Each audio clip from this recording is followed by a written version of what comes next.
लगे मोगरा प्लांट की ग्रोथ अचानक रुक गई है, पत्तियां मुड़ रही हैं, पत्तियों के किनारे पर पीलापन है, नई पत्तियां मुरझा रही हैं, कलियां नहीं बन रही हैं या एक दो फूल खिल रहे हैं, फूलों का साइज छोटा आ रहा है, तो 1 कप फ्री का कैल्शियम जड़ों में डालते ही पौधे की सारी समस्याएं दूर होंगी।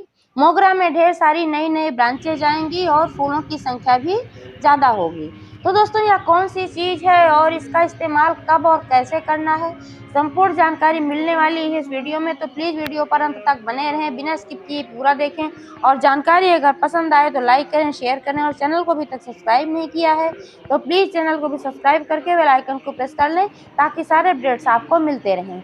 नमस्कार दोस्तों, स्वागत है मेरे YouTube channel gardening with Poonam में। दोस्तों, मोगरा एक सेंसिटिव पौधा है, इसलिए इसको विशेष देखभाल की आवश्यकता पड़ती है।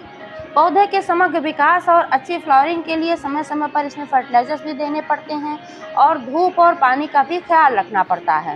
मोगरा पर अक्सर कीटों का भी अटैक होता रहता है, तो इसलिए कीटों से भी इसकी रक्षा करनी पड़ती है। मोगरा सन लविंग प्लांट है, इसलिए मोगरा के पौधे को कम से कम 5 से 6 घंटे की धूप आवश्यक होती है। मिट्टी में नमी बनाकर रखें, मिट्टी को बिल्कुल भी ड्राई होने से बचाएं। 15 से 20 दिनों में मिट्टी की गुड़ाई करते रहें और गमले में खरपतवार न उगने दें।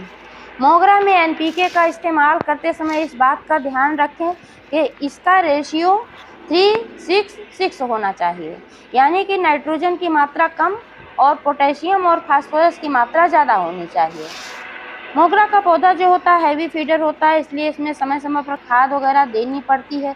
1 महीने में 1 बार गोबर की खाद अवश्य दें, क्योंकि जो गोबर का खाद होता है मोगरा के पौधे के लिए बहुत ही अच्छा होता है। कई व्यूअर्स पूछते हैं कि मोगरा की कटाई छटाई कब करनी है।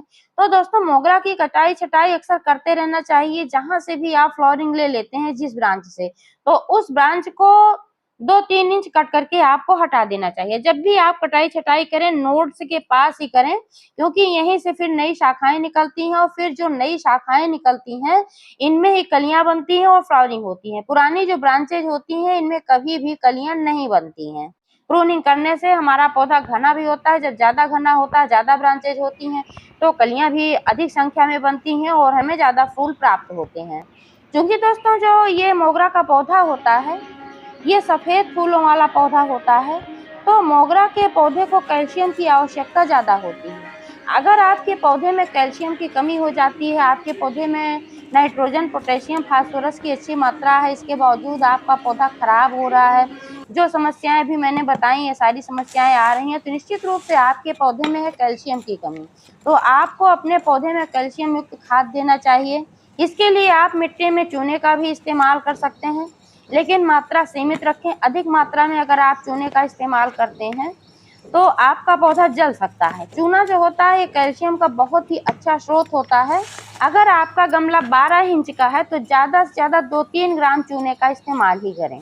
जब आपको चूने का इस्तेमाल करना हो या किसी भी लिक्विड फर्टिलाइजर का इस्तेमाल करना हो तो 1 दिन पहले मोगरा के पौधे में पानी देना बंद कर दें, क्योंकि जब मिट्टी पूरी तरीके से ड्राई होती है तभी ये लिक्विड फर्टिलाइजर दिए जाते हैं।